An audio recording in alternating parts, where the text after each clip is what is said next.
Olá, bem-vindo ao canal Olhar Livros e HQs. Sou Ana, psicóloga. Em homenagem ao carnaval, eu vou apresentar 2 vídeos, tá? O primeiro é sobre os conceitos do carnaval e alguns símbolos, como a máscara e a história de Arlequim, Colombina e Pierrot. No segundo vídeo, eu vou apresentar a história da trajetória da doutora Arlen Kinsel, que se transformou em Arlequina, conhecida no mundo dos quadrinhos como a parceira do Coringa, o arqui-inimigo do Batman. Afinal, é um mês de fantasia e máscaras. Bom, eu vou começar esse primeiro vídeo sobre o carnaval. Eu peguei esse significado da Enciclopédia de Significados na internet. E o que ele fala de carnaval? Carnaval ou entrudo são os 3 dias de festas que precedem a quarta-feira de cinza.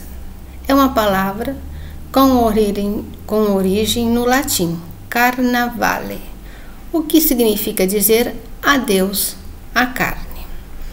O carnaval chegou ao Brasil através das festas que ocorriam na Europa, principalmente na Itália e na França, no século XVII.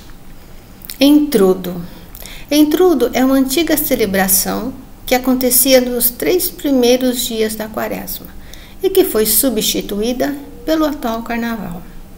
O entrudo chegou ao Brasil juntamente com os portugueses em 1641. Na cidade do Rio de Janeiro. Desde a Idade Média se comemorava o carnaval em Portugal, com uma série de brincadeiras que variavam de aldeia para aldeia. A origem do carnaval. A origem do carnaval está relacionada com determinados rituais de fecundidade da terra e que eram organizados na passagem do ano e no início da primavera. No entanto, com o aparecimento do cristianismo, o carnaval perdeu um pouco do seu caráter simbólico e místico. Os bailes de máscaras foram criados na França, apenas por volta do século XVII, mas rapidamente ficaram populares em outros países europeus. No Brasil, apesar do carnaval ter um grande componente turístico, ainda mantém a espontaneidade que se fortaleceu através do folclore popular. Eu vou falar um pouquinho ainda de origem, né, porque tudo tem a sua origem, dos 5 deuses do carnaval. Essa fonte eu peguei na Dreams Park Show, também na internet, tá? O carnaval aparece em diversas partes do mundo, como uma festa antiga de costumes e devotos à natureza mitológica, fartura em excesso e deuses que foram esquecidos com o passar das eras. Assim, o tempo dilui os rituais e esqueceu-se os deuses antigos, apenas homenageados em teatros e desfiles, atualmente por cidades da Europa e até no carnaval no Brasil. Entretanto, a história se lembra, o carnaval nada mais é do que uma celebração longínqua de deuses e épocas resgatadas com capas diferentes. Quais são os antigos deuses, então, que deram origem ao carnaval? Dionísio, o deus grego, Saturno, o romano, Luperco, das Lupercálias, Ísis e Osíris, do Antigo Egito, e o rei Momo, do Brasil. Dionísio, o deus grego. Pessoal, esse é mitologia grega e vocês podem achar em qualquer livro de mitologia sobre o deus Dionísio, tá? Deus do vinho, Dionísio da mitologia grega, um dos deuses do carnaval. Acredita-se que a Grécia tinha sido seu primeiro lugar no mundo a criar a tradição carnavalesca. Desse modo, os gregos se reuniam para festejar e adorar, com excessos e excentricidade, o início de um novo ano e a chegada da primavera. Por volta de 250 a.C., grandes comunhões se reuniam para louvar Dionísio, deus do vinho, da natureza e da fecundidade e do teatro. Portanto, o termo festas dionísicas coroa o costume de honrar a fertilidade do solo ao se fartar com a nova colheita e com os prazeres da carne. Saturno, o romano. De acordo com os antigos romanos, Saturno chegaria em todos os solstícios de inverno, 17 de dezembro no calendário juliano, dando os frutos da nova colheita, alegria sem precedentes e liberdade aos homens. E, portanto, as festividades em seu nome, conhecidas por Saturnálias, durariam 7 dias e 7 noites. No festival, o melhor dos dias, como descrito pelo poeta Cátulo, ocorria um tipo de sacrifício animal, seguido de um grande banquete público e a troca de presentes privados. Mas festas que seguiam nas Saturnálias eram polêmicas. Nelas haviam as trocas temporárias de papéis sociais. Os escravos era permitido sair, desfrutar da liberdade nas ruas e Roma, e então se divertir até com os próprios senhores. Luperco, das Lupercálias. Luperco, ou o deus Pan, ou mesmo Fauno, são todos nomes que remetem ao mesmo deus, que foi símbolo da festa carnavalesca mais assombrada de todos os tempos, as Lupercálias. Aconteciam logo após o período das Saturnálias de Roma Antiga, por volta dos anos de Júlio César, a 100 a.C. a 44 a.C. As Lupercálias ganharam uma gigantesca popularidade dentro da sociedade romana. De acordo com a cultura dos romanos, o festival era uma purificação do sangue para a procriação.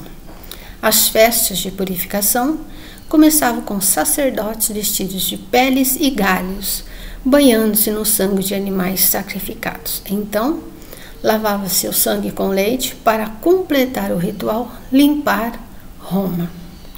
Tudo em nome de Luperco. A cor vermelha, remetendo aos sacrifícios durante a Lupercália, e a cor branca, significativa do leite usado para limpar o sangue. Ísis e Osíris, do Antigo Egito. Estamos falando da festa que provavelmente originou os tradicionais carros alegóricos do carnaval no Brasil. Uma vez que, celebrado no Antigo Egito, um barco que percorre o rio Nilo, liderando orações e cortejos à deusa egípcia Íris, traria a proteção pela devoção aos navegantes e ao todo o povo. Esse ritual se chamava Nagion Isis, que significa a barca de Ísis. E o rei Momo do Brasil. O rei Momo do Brasil, o rei Momo do Brasil e Momo. Momo é uma deusa da ironia da mitologia grega. Momo tem a aparência rechonchuda e extravagante, que representa a fartura em excesso e ousadia, personificada em um corpo masculino. A figura de Momo que se tem hoje é bem descrita para os tempos de carnaval e samba, mas sua origem remonta a uma personalidade muito mais antiga. O nome do rei é, na verdade, emprestado da mitologia grega, pois Momo, filha de Nix, era a personificação do sarcasmo, avaria e delírio, deusa dos poetas e dos escritores. Momo foi expulsa do Olimpo, diz a lenda, devido ao seu jeito irônico. Com o passar do tempo, acabou se perdendo em termos de gênero e aparência, visto que usava máscara e um chapéu fanfarrão de guizos. E agora eu vou falar um pouquinho das 3 figuras muito populares no carnaval, né, que é o trio Arlequim, Pierrot e Colombina. Também peguei esse significado na enciclopédia de significados na internet. Então, Pierrot, Colombina e Arlequim são 3 personagens de um triângulo amoroso baseado numa comédia italiana do século XVI. Pierrot vive um amor não correspondido por Colombina e ela é apaixonada por Arlequim. Os três são empregados de uma família rica e tradicional italiana e fazem uma sátira social da época. A história se popularizou e inspira fantasias no carnaval de todo o mundo.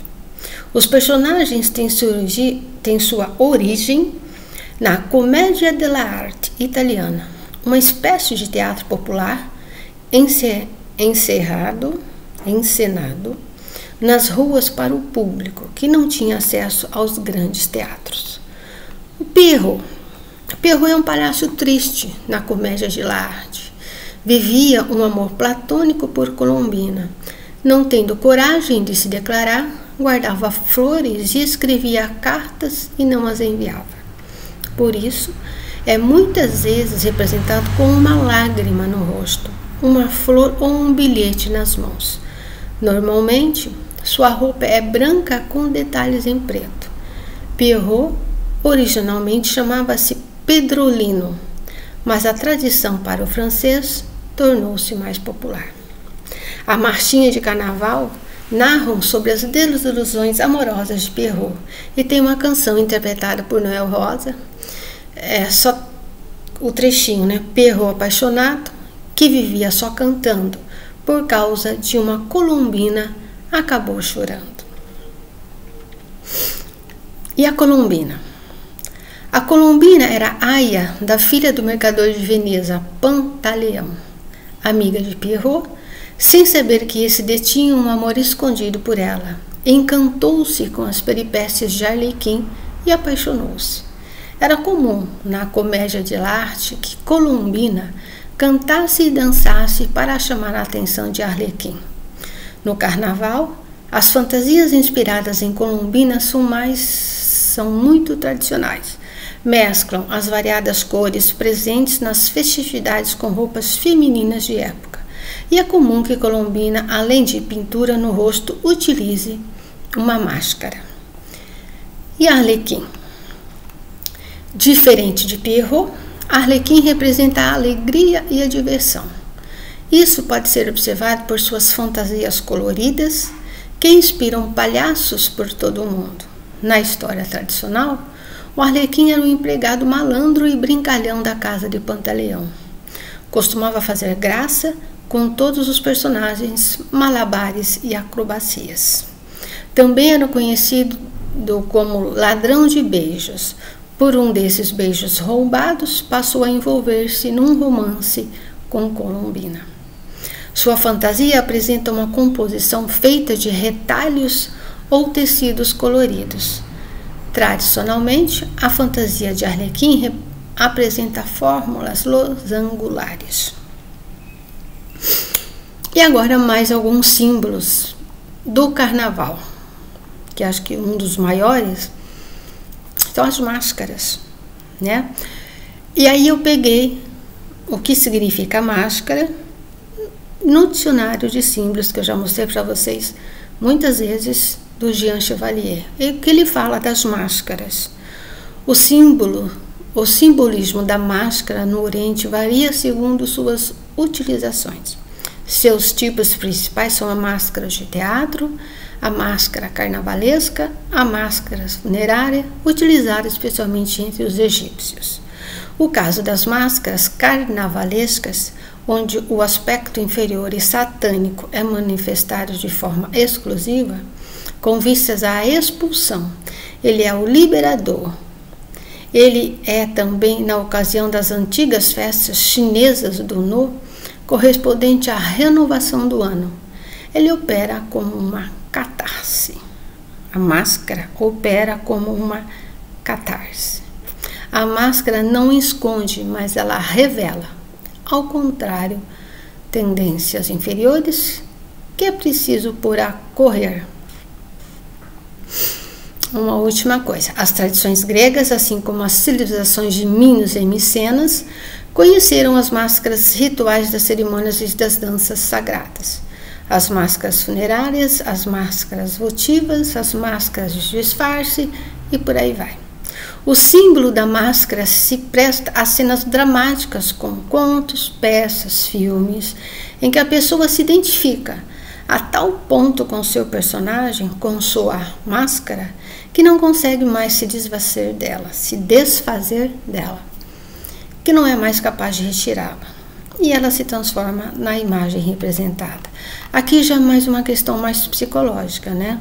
Tanto que a gente costuma falar na psicologia da persona. Essa persona é como se fosse uma máscara, onde a pessoa ela cria uma persona, ela cria uma máscara, e que se ela não toma cuidado, ela acaba incorporando essa persona, e essa persona acaba fazendo parte da sua identidade. É muito comum, principalmente no meio artístico. A gente já viu muito isso, né? A pessoa lá representa um papel e aquilo acaba sendo algo tão intenso, né, que a pessoa acaba se perdendo e às vezes ela não sabe quem ela é, se ela é aquela máscara, ou seja, se ela é o significado daquela máscara, daquele personagem, daquela persona, e acaba mesclando e ela acaba confundindo, e isso é muito comum no meio artístico, tá? E é isso, né? Eu gostaria assim de iniciando, né, a homenagem ao mês do Carnaval. Eu preferi passar assim uma imagem de conceitos, né, que às vezes a gente vive festas, mas não tem a mínima ideia de onde elas surgiram, como elas surgiram. Então esse foi o grande objetivo desse vídeo, para que a gente possa entender que tudo na vida, absolutamente tudo, tem a sua origem, tem o seu porquê, tem um significado. Apesar que eles vão distorcendo e às vezes se modificando conforme o tempo. Mas ele sempre no fundo, na raiz, permanece o significado na sua origem. E foi mais uma questão mesmo informativa e esclarecedora de uma festa tão abrangente e tão popular no Brasil, que já incorporou as suas próprias características do país.